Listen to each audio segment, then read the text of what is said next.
स्वागत है आपका यूनिक स्टडी अड्डा पर। आज हम लोग नंबर सिस्टम में जानेंगे कि कितने प्रकार से सवाल पूछता है, तो कई प्रकार का सवाल है पूछता है हम लोग परीक्षाओं में। ये जो टॉपिक है ना, इससे 1 से 2 नंबर एसएससी जीडी के एग्जाम में पूछता है, इसलिए आप लोग इसको ध्यान से पढ़िएगा। अब 20 नंबर का है, उसमें से 1-2 नंबर का यही पूछ लेगा, तो मतलब समझ रहे हैं क्या परसेंट हो गया, क्या परसेंट हो गया, 10% हो गया। ये 2 नंबर पूछा तो 10% तो यही कवर कर लेगा, इसलिए इसको हम लोग बहुत ध्यान से पढ़ना होगा। इसमें देखिए 8 टाइप मैंने लिख दिया है, इसमें 8 टाइप और है। यदि हम लोग इतना जान लें तो नंबर सिस्टम लगभग हमारा समाप्त हो जाएगा, ठीक है। जिसमें देखिए पहला टाइप है कि स्थानीय मान तथा जाति मान के आधार पर, कि इसमें स्थानीय मान क्या होता है, जाति मान क्या होता है, इसमें सवाल किस प्रकार पूछता है, ये सब हम लोग जानेंगे। दूसरा है कि अज्ञात संख्याओं को ज्ञात करने के आधार पर। अब देखिए इसमें सवाल किस प्रकार से पूछता है। अज्ञात संख्या यानी कि जैसे पूछ दिया कि 1 से लेकर 100 तक कुल कितनी संख्याएं संभव है, तो इसे हम लोग कैसे ज्ञात कर लेंगे। देखिए दोस्तों, इसे हम लोग कोई ज़्यादा लोड लेने की जरूरत नहीं है, इसे हम लोग मात्र ट्रिक से ज्ञात कर लेंगे। एक ट्रिक है मात्र छोटा सा, उसको हम लोग जानेंगे उस तरीके से। अब इसमें अगला है अंकों के प्रयोग से बनाई गई संख्या के आधार पर। तो अंकों के प्रयोग से यानी जैसे देखिए दे देगा कि 2, 3, 4 है, अब इसे सबसे बड़ी संख्या बनाइए, सबसे छोटी संख्या बनाइए, उनका गुणा कीजिए, भाग कीजिए, जोड़ कीजिए। इसी प्रकार से इसमें क्वेश्चन पूछता है, बहुत ज़्यादा कठिन नहीं है। और अगला देखिए, अगला टाइप है कि समांतर श्रेणी पर आधारित प्रश्न।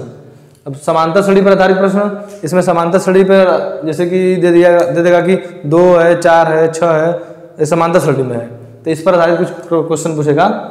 इसमें अगला टाइप है टाइप नंबर 5, पदों के योग पर आधारित प्रश्न।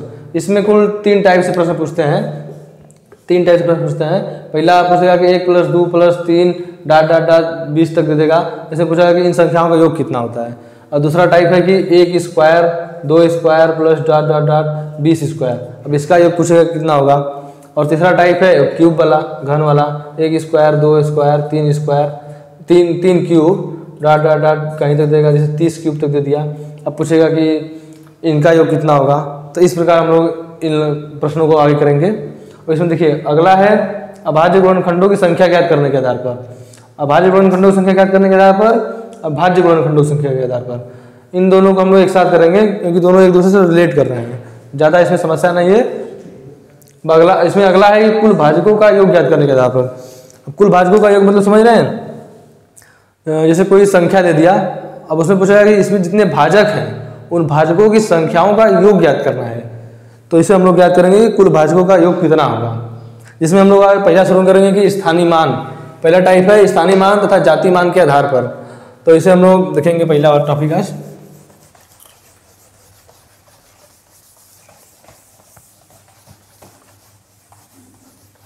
पहले तो आप लोग जानेंगे कि स्थानीय मान क्या होता है। तो देखिए जैसे कोई संख्या है, जैसे 232 है, इसमें पूछ दिया कि 3 का स्थानीय मान ज्ञात कीजिए।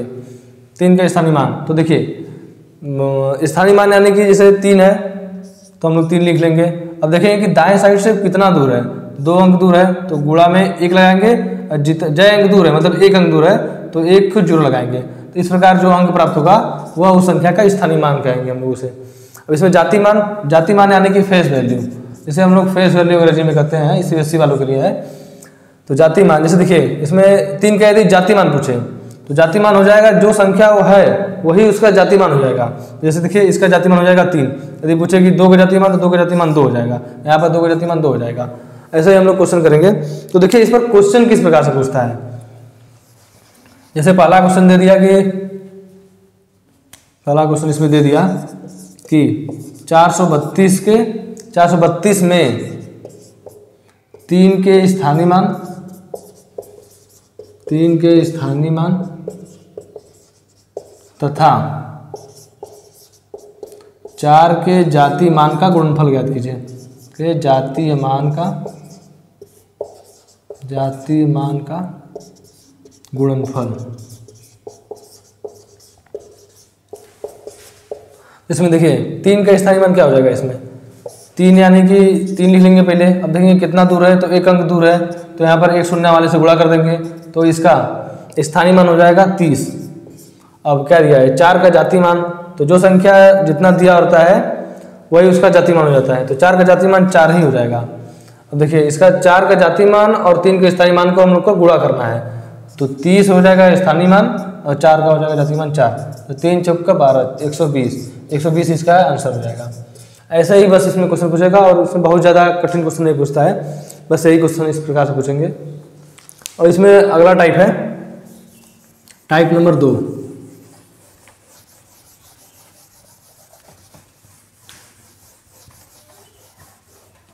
इसमें टाइप नंबर 2 है अज्ञात संख्याओं को ज्ञात करने के आधार पर, अज्ञात संख्याओं को ज्ञात करने के आधार पर।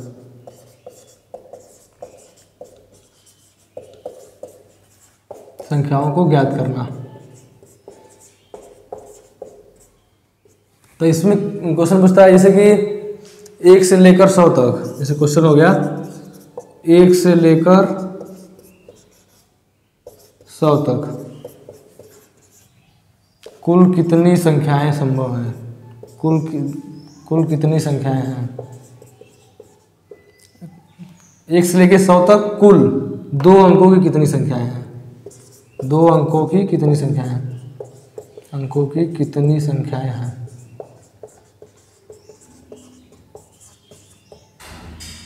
तो देखिए इसको हम लोग एक मात्र ट्रिक से याद करेंगे। देखिए 2 अंकों की, इसमें सबसे 2 अंकों की पूछ रहा है कि कितनी संख्या है, तो 2 अंकों की सबसे बड़ी संख्या पहले लिख लेंगे। तो 2 अंकों की सबसे बड़ी संख्या हो जाएगा 99। अब इससे छोटा क्या होता है, 2 से छोटा होता है 1, तो 1 अंक की बड़ी संख्या क्या करेंगे, तो 1 अंक की बड़ी संख्या होता है 9। अब देखिए 99 में से 9 घटा देंगे तो हो जाएगा 90। तो हम लोग को पता हो जाएगा कि 1 से लेकर 100 तक में कुल 2 अंकों की 90 संख्या है। या तो हम लोग ऐसे ज्ञात कर लेंगे, या फिर इसका दूसरा तरीका है, कि जैसे 2 अंकों की पूछ रहा है तो इसको हम लोग एक सूत्र है 9 × 10 के पावर n-1, ठीक है। देखिए 9 हो गया। अब 2 अंकों की पूछ रहा है तो 2 अंकों में हो जाएगा n की जगह 2 लिख देंगे, -1 कर देंगे, तो 9 गुणे 2 में से 1 गया 1 हो जाएगा, तो 9 दाम में 90। तो 1 से लेकर 100 तक कुल 2 अंकों की 90 संख्याएं संभव है। अब ऐसा ही हमसे चाहे जय अंक की पूछे, जैसे पूछता है कि 5 अंकों की कुल 1 से लेके 1 लाख तक कुल 5 अंकों की कितनी संख्या संभव है। तो देखिए हम लोगों ने ट्रिक देखा था, सूत्र है 9 हो जाएगा गुणे 10। अब 5 अंक पूछ रहा है तो n की जगह 5 रखेंगे, -1 कर देंगे, तो 9 गुणे 10 घाते 4, 10 घाते 4 मतलब 4 शून्य वाला, तो 9 के इसका हो जाएगा आंसर 90,000। यानी कि 1 से लेके 1 लाख के बीच में 5 अंकों की कुल 90,000 संख्याएं हैं, ठीक है। इसमें जैसे क्वेश्चन पूछता है, एक क्वेश्चन और ले लेते हैं। इसमें देखिए अगला क्वेश्चन है, अनुज अपने कंप्यूटर पर 1 से लेकर 100 तक संख्या टाइप करता है, तो बताइए कि उसने कुल कितनी बार कीबोर्ड का बटन दबाया। तो देखिए इसमें हम लोग देखेंगे कि देखिए 1 से लेकर 9 तक कुल कितनी संख्याएं हैं, तो 1 से लेकर 9 तक कुल 9 संख्याएं हैं। इसको टाइप करने के लिए 1 का बार लगेगा समय, तो 9 गुणे 1 इसका 9 हो जाएगा। अब हमने देखा था कि 1 से लेकर 100 तक 2 अंकों की संख्या ज्ञात करने के लिए हम लोगों ने सूत्र देखा था कि n × 10 to the power n-1। इसी तरह हम लोग ज्ञात कर लेंगे यहाँ पर 10 से लेके 99 तक के बीच संख्या है, तो इसका हो जाएगा 9 गुणे 10 घाते 2 -1, तो इसका हो जाएगा 90। यानी कि 10 से 99 के बीच कुल 90 संख्याएं हैं। अब 90 संख्याएं 2 अंक की है, 2 अंक की टाइप करने के लिए कीबोर्ड पे हमको 2 बार टाइप करना होगा, तो 90 गुणे 2, 9 दूना 18 हो जाएगा, 180 हो जाएगा। अब इसमें 3 अंक की संख्या क्या है, 3 अंक की संख्या एक 100 ही है, तो इसको टाइप करने के लिए हम लोग को कीबोर्ड पर 1 2 3 बार दबाना होगा, तो 3। अब इसको हम लोग ऐड कर देंगे, तो इसका हो जाएगा 192, तो इसका आंसर हो जाएगा 192। अतः हमें 1 से लेकर 100 तक संख्या टाइप करने के लिए कीबोर्ड पर 192 बार दबाना होगा। इसमें देखिए अगला टाइप है अंकों के प्रयोग से बनाई गई संख्या के आधार पर। तो इसमें मतलब क्या पूछेगा, इसमें यही पूछेगा कि जैसे 2 और 3 है, अब 2 और 3 से सबसे बड़ी संख्या क्या बन सकती है, तो 2 और 3 सबसे बड़ी संख्या, सबसे पहले लेंगे सबसे बड़ी संख्या, उसके बाद लेंगे उससे छोटी संख्या, तो 3 और 2 यानी कि 32, 2 और 3 के प्रयोग से बनाई जाने वाली सबसे बड़ी संख्या है।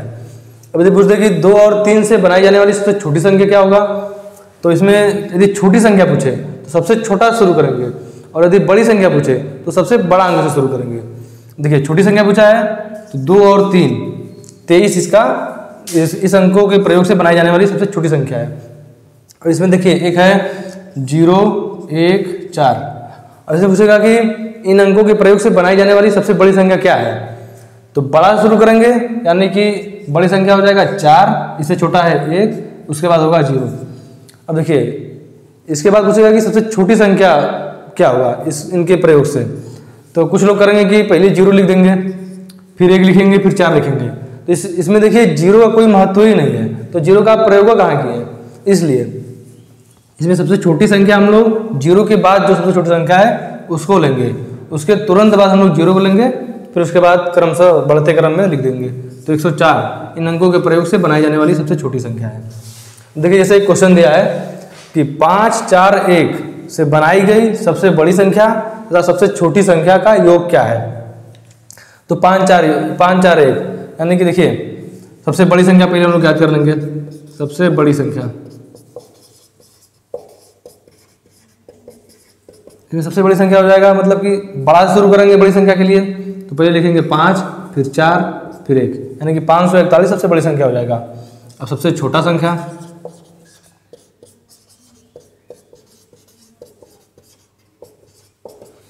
तो इसको सबसे छोटा शुरू करेंगे, सबसे छोटा है 1, इसके बाद है 4, फिर इसके बाद है 5। अब इसमें क्या पूछा है कि सबसे बड़ी संख्या या सबसे छोटी संख्या, इन दोनों का योग याद करना है, तो इन्हें हम लोग ऐड कर देंगे। 5, 1, 6 हो जाएगा, 4, 4, 8 हो जाएगा, 5, 1, 6 हो जाएगा, तो इसका आंसर हो जाएगा। इसमें देखिए अगला टाइप है पदों के योग के आधार पर। इसमें देखिए 3 प्रकार से क्वेश्चन पूछते हैं।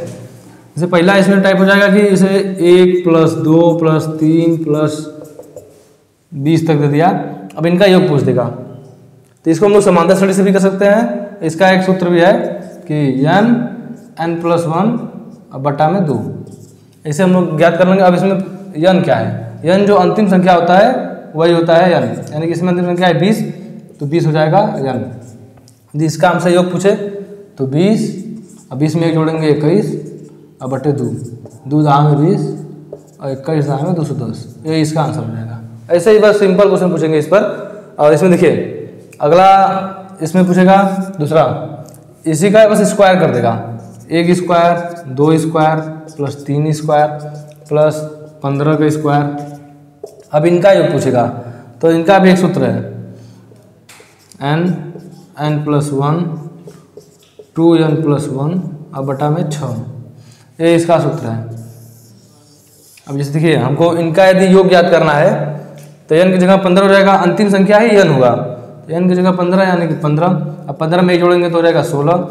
यहाँ पर देखिए 15 रखेंगे तो 15 दूना 30, 30 + 1 31, इसको सॉल्व कर देंगे।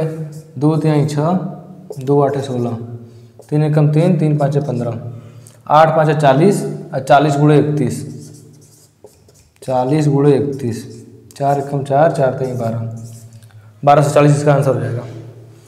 अब देखिए इसमें तीसरा है, तीसरा बस यहाँ पर 1 था, यहाँ पर घाते 2 है, अब यहाँ पर घाते 3 रहेगा, यानी कि क्यूब वाला 10 का क्यूब। इसे इनका हमें योग याद करना होगा, तो इसका भी सूत्र है n+1/2 और इनका स्क्वायर, ये इसका सूत्र है। जैसे हमको इसका यदि याद करना है तो हम लोग n की जगह 10 रख देंगे, और फिर गुणे में 10 + 1 11 और बट्टा में 2, इन सब के बट्टे में स्क्वायर, 2 से कट जाएगा 5 बार में, 2 5 10 और 5 11 5 55। अब 55 का स्क्वायर कर देंगे, जो भी आंसर आएगा इसका आंसर हो जाएगा। टाइप है अभाज्य गुणनखंडों की संख्या ज्ञात करना, और उसके बाद है भाज्य गुणनखंडों की संख्या ज्ञात करना। इन दोनों को हम लोग एक ही साथ देखेंगे। जैसे देखिए अभाज्य गुणनखंडों की संख्या, जैसे कोई दे दिया संख्या 32, अब 32 में पूछेगा कि अभाज्य गुणनखंडों की संख्या ज्ञात कीजिए, तो 32 को पहले हम लोग गुणनखंड कर लेंगे। तो इसे 2 से काटेंगे 16 बार में जाएगा, फिर 2 से काटेंगे 8 बार में, फिर 2 से काटेंगे 4 बार, फिर 2 से काटेंगे 2 बार, फिर 2 से काटेंगे 1 बार, यानी कि देखिए इसके गुणनखंड हो गए कुल 5, इसको हम लोग लिखेंगे 2×5। अब पूछेगा कि अभाज्य गुणनखंडों की संख्या, तो इसके घात पर जो है वही इसका हो जाएगा अभाज्य गुणनखंड, यानी कि 5 इसका अभाज्य गुणनखंड है। अब देखिए इसी में यदि पूछ दे कि इसी क्वेश्चन में यदि पूछ दे कि भाज्य गुणनखंड कितने हैं इसमें, तो इसमें 5 में हम लोग 1 जोड़ देंगे तो हो जाएगा 6 इसके भाज्य गुणनखंडों की संख्या हो जाएगा। अब देखिए जैसे इसमें अगला क्वेश्चन है 12, इसमें देखिए अगला क्वेश्चन है 12। अब ये हमसे पूछे कि 12 में अभाज्य गुणनखंडों की संख्या कितनी होगी, तो पहले तो हमको गुणनखंड करना है। 2 से काटेंगे 6 बार में, 2 से काटेंगे 3 बार में, 3 से काटेंगे 1 बार में। तो इसको देखिए 2 के घाते 2 लिख देंगे, 3 के घाते 1 लिखेंगे। अब यदि पूछे अभाज्य गुणनखंडों की संख्या, तो इसके घात पे जो है 2 और इसके घात पे है 1, इन दोनों को जोड़ देंगे तो आ जाएगा 3। ये हो जाएगा इसके अभाज्य गुणनखंड। अभाज्य गुणनखंड यानी कि वही रूढ़ गुणनखंड। कभी कभी ऐसे भी क्वेश्चन देता है कि 12 के रूढ़ गुणनखंडों की संख्या ज्ञात कीजिए। अब लोग कभी रूढ़ सुन ही नहीं रहेंगे तो क्या बताएंगे कि अभाज्य ज्ञात करना, अभाज्य ही ज्ञात करना है हमको। अब देखिए इसी में यदि पूछे कि भाज्य गुणनखंडों की संख्या ज्ञात कीजिए, तो 2 के घाते 2 है, मतलब यहाँ से 2 ले लेंगे और इसमें 1 जोड़ देंगे। अब गुणे में फिर 3 के घाते 1 है तो 1 ले लेंगे। अब 1 में भी 1 जोड़ देना है, तो 2 1 3 हो जाएगा और 1 + 1 2 हो जाएगा, तो 3 दूना 6। इसके भाज्य गुणनखंडों की संख्या 6 हो जाएगी। अब देखिए जैसे क्वेश्चन है कि अभाज्य गुणनखंडों की संख्या, तो आप देख रहे हैं कि देखिए 1 ये हो गया, 1 ये हो गया और 1 ये हो गया, एक कुल मिला के 3 ही है जो इसके अभाज्य गुणनखंड है। आप जानते हैं कि 2 अभाज्य ही है, 3 अभाज्य ही है, इसलिए अभाज्य गुणनखंड हो जाएंगे। इसमें देखिए अगला टाइप है कि भाज्य गुणनखंडों की संख्या का योग ज्ञात करना। यानी कि जैसे देखिए हम लोग पीछे देखिए कि भाज्य गुणनखंड कैसे ज्ञात करते हैं, गुणनखंडों की संख्या और अभाज्य गुणनखंडों की संख्या ज्ञात करना सीखे थे। अब इसमें है कि भाज्य गुणनखंडों की जो संख्या है उन संख्याओं का योग ज्ञात करना है। जैसे देखिए 32 है, 32 का हम लोग पहले गुणनखंड करेंगे, 16 बार में जाएगा, फिर इसके बाद 8 बार में जाएगा, फिर 4 बार में जाएगा, फिर 2 बार में जाएगा, फिर 1 बार में जाएगा। तो इसके गुणनखंडों का योग देखिए, इसके लिए हम लोग एक सूत्र याद करेंगे। जो सूत्र इस प्रकार है 2 के पावर p + 1 - 1 फिर 2 - 1 गुणा, फिर इसमें आ जाएगा 3 के पावर, यहाँ पर 2 नहीं रहेगा, मतलब जैसे x रहेगा, जैसे कोई भी संख्या यहाँ पर गुणनखंड में आएगा उसको हम लेंगे, तो यहाँ पर x ले लेंगे, x, यहाँ पर y ले लेंगे, y की पावर q + 1 - 1 फिर y - 1, ऐसे ही और ले लेंगे आगे। तो देखिए अब इसमें देखिए 2 आया है, 2 के घाते 5, तो हम लोग यहाँ से ले लेंगे 2 के घाते 5 + 1 माइनस में 1 फिर 2 - 1, तो 2 के घाते 5 + 1 हो जाएगा 2 के घाते 6 -1, 2 - 1 1 हो जाएगा, तो 2 घाते 6 का मान हो जाएगा 64, फिर 64 में से 1 घटा देंगे तो हो जाएगा इसका 63। इससे भाजकों की भाज्य गुणनखंडों की संख्या का योग है। ठीक है, चलिए जय हिंद।